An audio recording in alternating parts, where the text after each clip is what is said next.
today's video, we're going to be talking about a king, the Kaabo Wolf King, and I've got Andrew right here to share with us this shiny golden beauty.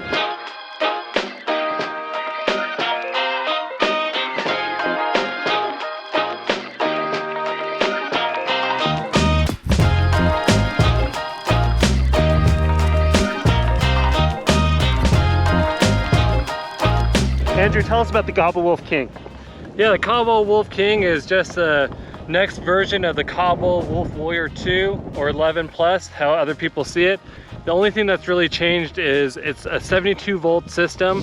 It is a little bit less amp hours. It's got the gold trim, which stands out. It's pretty sweet. I've actually increased the thickness of the brake disc. So it's a 160 millimeter brake disc that's pretty thick. Dual 1500 watt motors versus dual 1200 watt motors. But besides that, everything else is relatively the same. Same folding mechanism, same motorcycle grade hydraulic suspension, same 11-inch tire.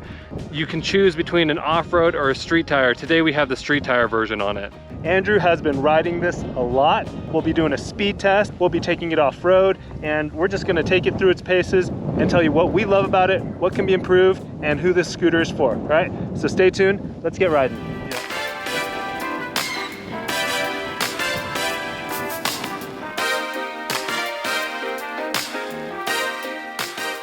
You're going to do a speed test. Andrew, what should we expect from the Kaabo Wolf King and the speed?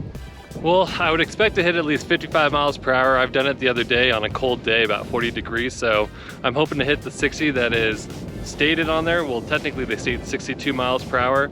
So let's see if we can hit it up to 60 today. That's why I've got my full motorcycle gear on, full face helmet. Normally, you know, you see me in that Bell 3R MIPS helmet, which is nice, but in a 60 mile per hour crash, you definitely want a little bit of a heavier duty helmet. We've made sure that this road is nice and clear, and yeah, we're just gonna rip it and see how fast it gets. All right, let's go. Let's go.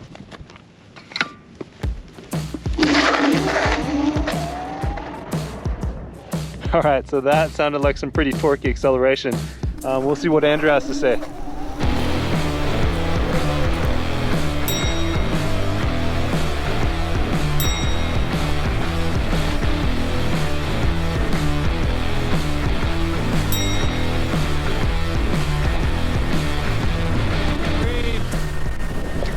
All right, Andrew, so tell us, how was that ride? How fast were you able to go? And what did the ride feel like? Yeah, it felt great. It was, I was going 58 miles per hour on the display, but when I checked my phone, it said 54 miles per hour. I have been told that you can adjust the diameter of the tire from 11 inches to 10.5 inches, and that's gonna give you a more accurate readout. I was going 50 miles per hour when I hit a speed bump, or not really a speed bump, a pothole that was about 1 inch deep. And as long as I kept my stance flat and my body weight centered, I was able to roll right over that, no problem at all. So just make sure your stance is correct when you hit bumps like that. But overall, nice. Pretty smooth ride for 50 miles per hour and hitting quite a few cracks and divots inside of the pavement. Fast, smooth, solid, and yeah, everything you expect from a King. We're gonna keep riding, and our next stop, we'll talk about the things that we really like about this scooter. All right, now it's my turn to give this a spin.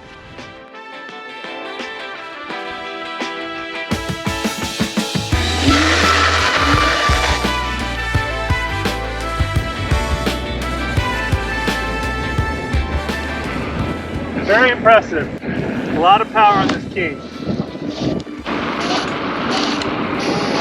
Yeah, very touchy. That throttle is very touchy.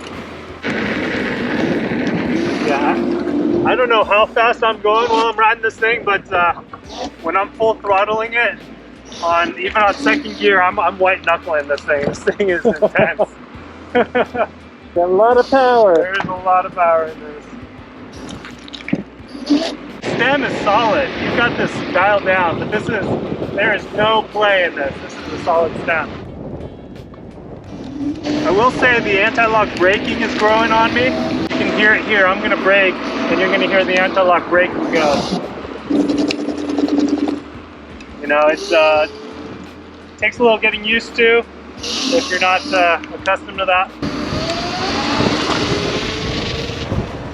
Yeah, while I ride, I'm gonna share with you what I like about the scooter and some improvements they made. It's a ton of power. Since they've made it a 72 volt system, it takes off like a rocket. much faster than the 011X, even though that's another 72 volt scooter. The initial torque is just really strong. The other things I love about it is the Mini Motors i3 display. That was on the last version. They have improved on the buttons for the dual motors and the eco mode. They've now made it the waterproof black button instead of that cheap red and yellow button. I love the lights. It's the same lights as the previous version, but it's got the awesome undercarriage light. The front facing light is extremely bright. You're not going to have any issues being seen at nighttime. The folding mechanism, it's rock solid just like the last one, but make sure you have it tuned correctly or else you can have issues with it failing on you. Also, suspension is amazing on off-roading. I really compare it to a dirt bike. Very strong suspension. You're not going to have any issues with off-roading, and then you also have the choice of doing off-road or street tires.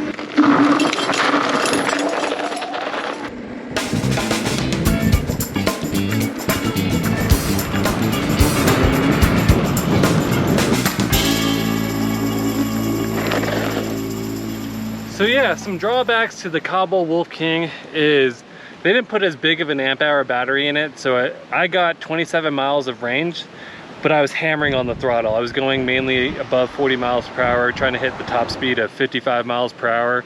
So I still think that's pretty decent. I do think you could get probably about 50 to 70 miles of range if you just slow roll it, but I don't think anybody gets a Kaabo Wolf King to slow roll the vehicle. Other thing is the handlebars aren't very wide on the Kaabo Wolf King. I do like the handlebars better on the 011X. They're about 3 to 4 inches wider, and then also the handlebar isn't as tall on this versus the 011X. So you do have a little bit of a shorter handlebars. I'd say if you're a taller rider above 6 feet, you either want to get a handlebar extension piece or maybe look for a bigger scooter. The deck is massive on this. However, if you compare it to a 011X, it's actually surprising the deck isn't as big as you would think. I'm not the biggest fan of Zoom hydraulic braking. It's not the worst thing in the world. It is nice having the anti-lock braking system because it'll help you stop, but they just don't feel as responsive as a nut braking system. So that I do prefer nut over that. The other drawback is that safety pin. The safety pin, I don't know how they would fix it, but the little chain that goes from the safety pin, I'm surprised I haven't broken it on this scooter already. I've broken my previous ones pretty easily. Every video or picture I see of other people's scooters, I've seen the chain broken on it. So that chain that holds it on, that safety pin, is really flimsy. And then the other thing is I love the folding mechanism, but I wish there was better video tutorials on how to correctly fix the folding mechanism. And what I mean by that is if you have any type of wobble at all in your folding mechanism, definitely not the way you want it to be. The one other final thing is there's a little bit of a loose cable that goes on next to the tire that sticks out a little bit. It could snag on brush, so just definitely be conscious when you're going by brush. The kickstand, I would call it the Achilles killer.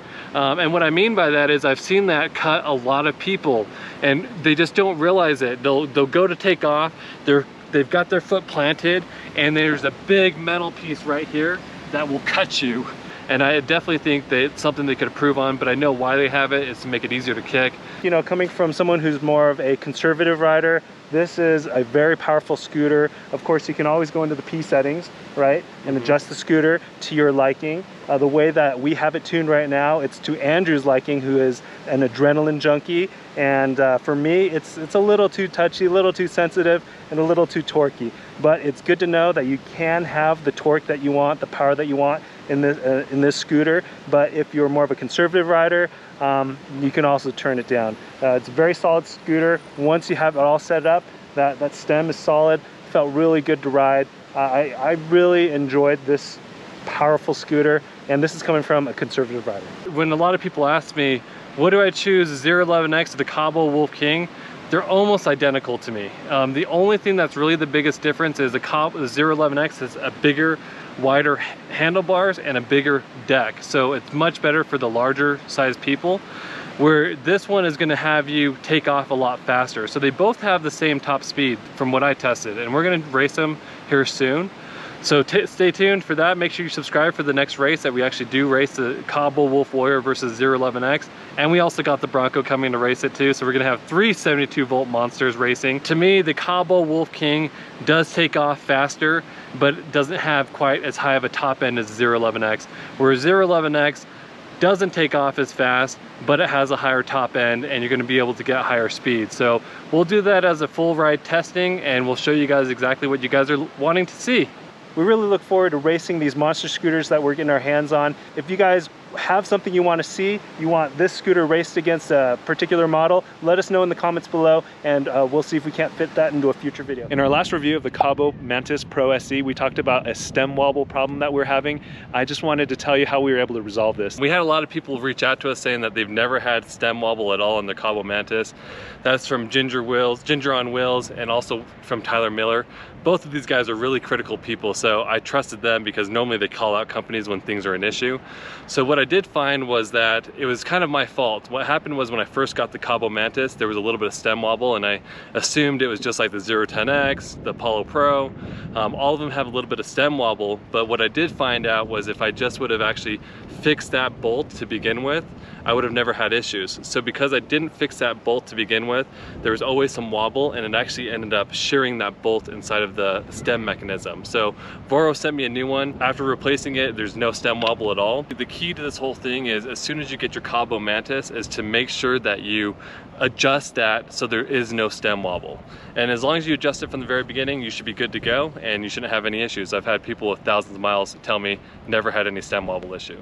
So that's the importance of making sure that you check your scooter, check to make sure all your bolts, everything's nice, tightened, and where they should be. And another important reason why you should buy from a reputable distributor. Special thanks to Voro for letting us review this Kaabo Mantis Pro SE. Great scooter. Now with that bolt that we fixed, no stem wobble. Thanks for watching, and remember, when you ride, wear your safety gear.